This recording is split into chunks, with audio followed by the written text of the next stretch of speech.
Jóvenes estudiantes, tengan buenas tardes.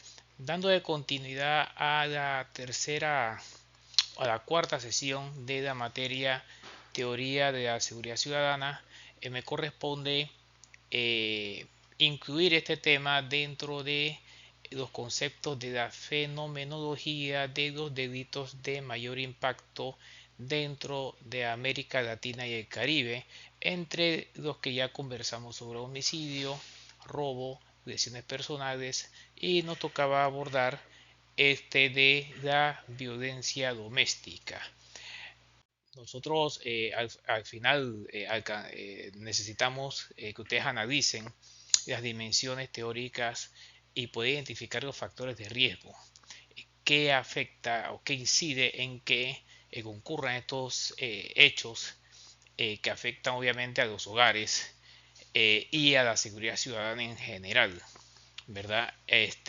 Asimismo como ustedes como futuros maestros en seguridad ciudadana puedan pues preparar, diseñar y proponer líneas de prevención que aborden de manera integral a las sociedades a fin de mitigar los efectos que tengan pues estos hechos de violencia, no mitigarlos al máximo.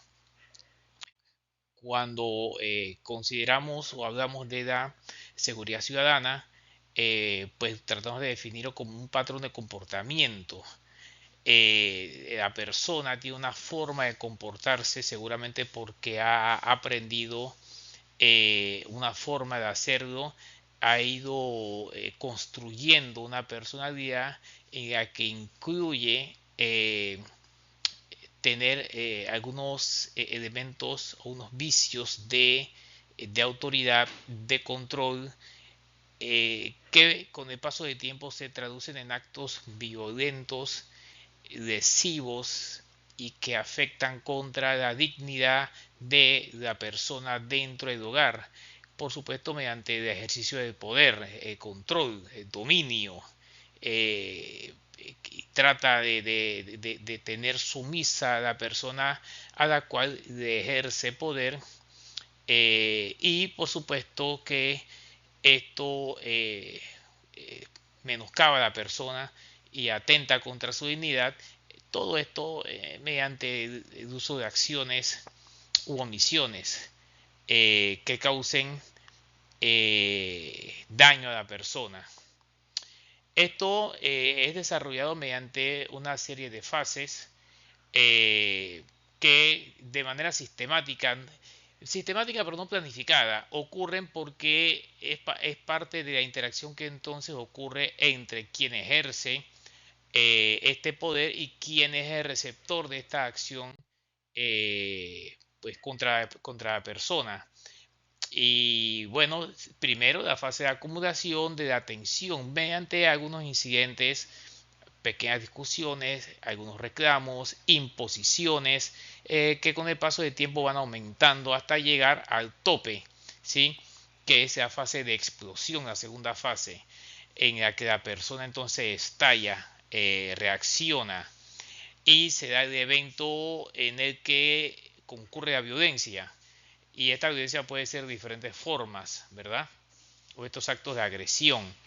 Y después llega el arrepentimiento, llega esa fase de reflexión, de reconocer que ha cometido un error y entonces se convierte en la luna de miel o reconciliación, en la que quien agrede se muestra, pues por supuesto que disculpado, dice, bueno, no quise hacerlo y trata de retomar la reacción, sin embargo, no deja de mantener el control. Entonces, al tratar de mantener el control, pasa un tiempo y regresa al inicio del ciclo. La primera fase, que es la acumulación de tensión. Esto se ve en distintas tipologías dentro de la violencia doméstica. Una es la física, a que por supuesto se ve involucrado el contacto de agresor contra la víctima. pues ya sea empujones, apretones, golpes contusos, golpes físicos, perdón, con la mano. Cuando digo contusos, porque usa algún objeto o con la mano, y en mayor proporción, pues con algún objeto punzocortante. Incluso la aplicación de estrangulamiento.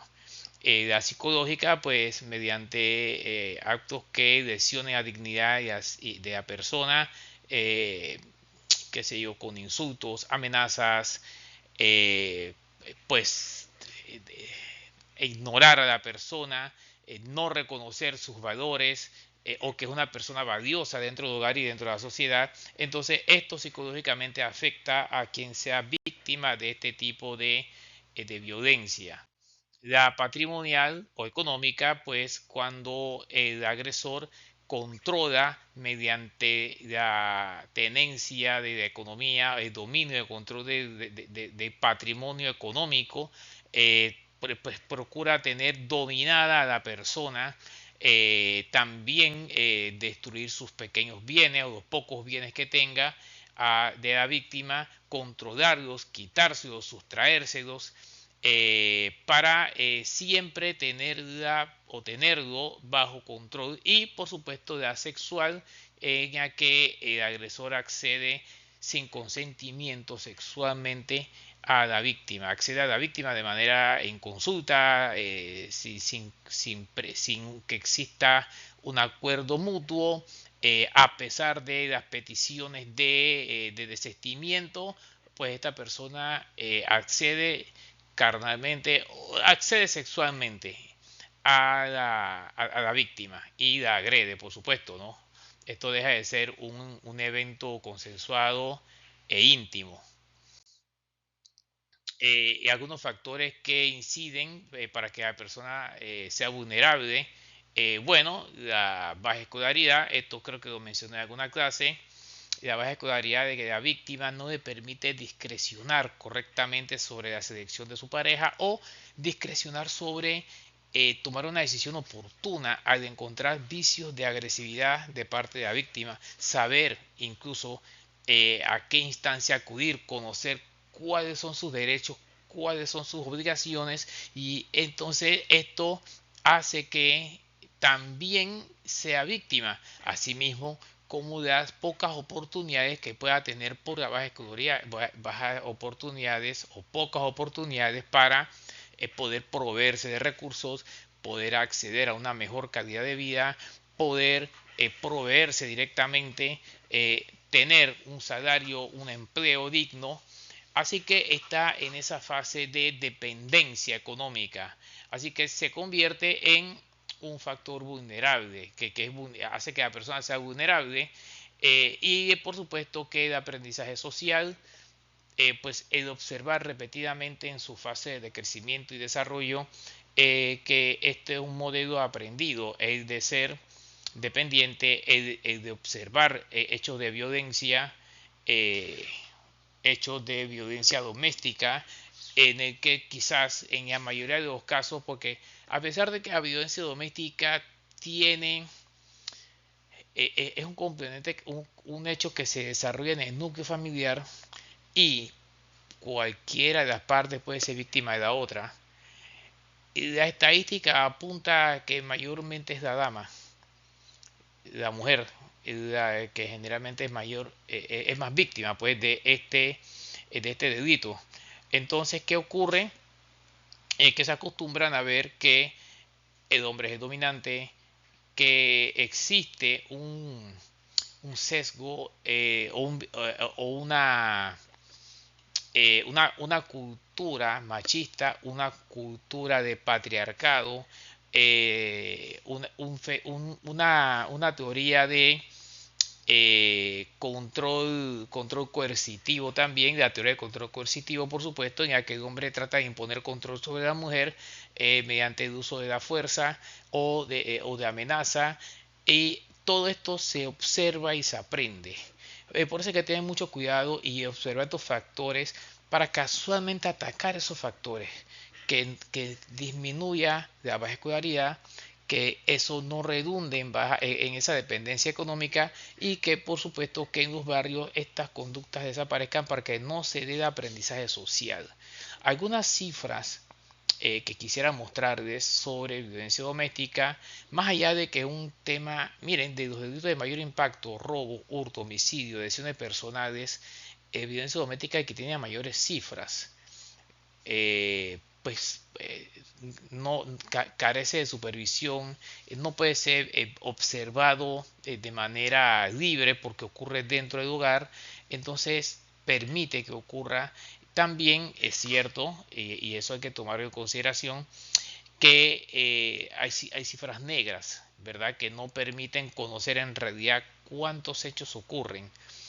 Y otro detalle, miren, estos elementos de estos factores que yo he mencionado aquí generalmente están asociados a sectores de bajo ingreso económico. Sin embargo, debo hacer la observación, esto también puede ocurrir en sectores donde hay alta escolaridad y de alto poder adquisitivo. También puede ocurrir. ¿Y por qué puede ocurrir? Por aprendizaje social.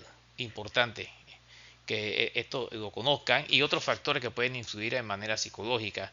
¿Qué ocurre? Que por tratarse de estratos sociales más altos, tratan de evitar hacer esto de conocimiento público o de las autoridades. Y esto se convierte entonces en cifras negras. Y regresando al tema de las cifras oficiales o de estadística, pues en el caso de Panamá, como cifras locales, si ustedes ven este cuadro que está aquí, se puede observar que existe una baja entre 2023 y 2024. Todavía no les he presentado, no he sacado la cifra de 2025. Miren, todas las provincias y comarcas, ¿verdad? Muestran una baja en hechos de violencia doméstica, salvo la provincia de Boca de Toro, que aumentaron más de 100 casos en la provincia de Boca de Toro. En las otras provincias hubo una relativa disminución. Esperemos, bueno, cuando presente la cifra de 2025 que se pueda observar una diferencia, ¿no? Ahora, ¿qué pasa en la región? En la región se puede observar, bueno, las denuncias, pero ahora voy a mostrar otro cuadro que está relacionado con la población, ¿verdad? Recordemos que Panamá tiene un poco más de 4 millones de habitantes. Entonces, ¿qué pasa? Que aquí, ejemplo, Costa Rica 48 mil denuncias, República Dominicana 32 mil y así sucesivamente. Imagínense que Nicaragua tiene 7.500 denuncias. En Panamá no llegamos, gracias a Dios, a las 2.000 denuncias en los últimos años, pues. Pero cuando vemos la densidad de población, pues en Centroamérica y el Caribe, bueno, aquí vemos 18 millones de habitantes, 11 millones, 10 millones, 6 millones. Los últimos países, Nicaragua, El Salvador y Costa Rica, son los que están más próximos a la población de Panamá, que está por el orden de los 4.6 millones y una densidad de 62, ¿verdad? Entonces, para prevenir, pues, ¿qué debemos abordar? Primeramente, prevención primaria. Atacar a prevención primaria primeramente. ¿En qué sentido? Educación. Hay que buscar estrategias de educación y cuando hablo de educación no solamente de estudiantes que están en el colegio, educar a la población, ¿verdad? Y con esto se propicia la transformación de pautas culturales, cambiar formas, ¿verdad? Por eso hablaban antes de el aprendizaje social, pues porque hay cosas que prácticamente son culturales en un sitio y el niño la observa, la adopta, la aprende y la practica. Y bueno, para entender por qué Panamá tiene que trabajar en esto, Panamá es signatario o participo o es firmante del convenio de Belém do Pará que se desarrolló a mediados de la década de 90 en Brasil, que también es conocido como el la Convención Interamericana para Prevenir, Sancionar y Erradicar la Violencia contra la Mujer. Pues como les dije, este fenómeno ataca principalmente a las mujeres, esta figura delictiva de la violencia doméstica mayormente. Vuelvo y repito, no quiere decir que solamente sea a las mujeres, obviamente, ¿no? Entonces, aquí se trata de definir de manera amplia en qué consiste la violencia, ¿no? El derecho a la vida libre de violencia, obligaciones de los estados de participar y respetar las normativas que aquí se adopten y por supuesto ajustarla a la legislación de cada país y el verdadero acceso a la justicia. Habiendo explicado esto brevemente, pues espero que sea de utilidad para ustedes, que sea adoptado dentro de su contenido y aprendizaje y espero que esta sesión pues haya sido de completo agrado. La fase que hicimos primero de sustentaciones y segundo esta sesión asincrónica de la materia. Que tengan todos una excelente tarde.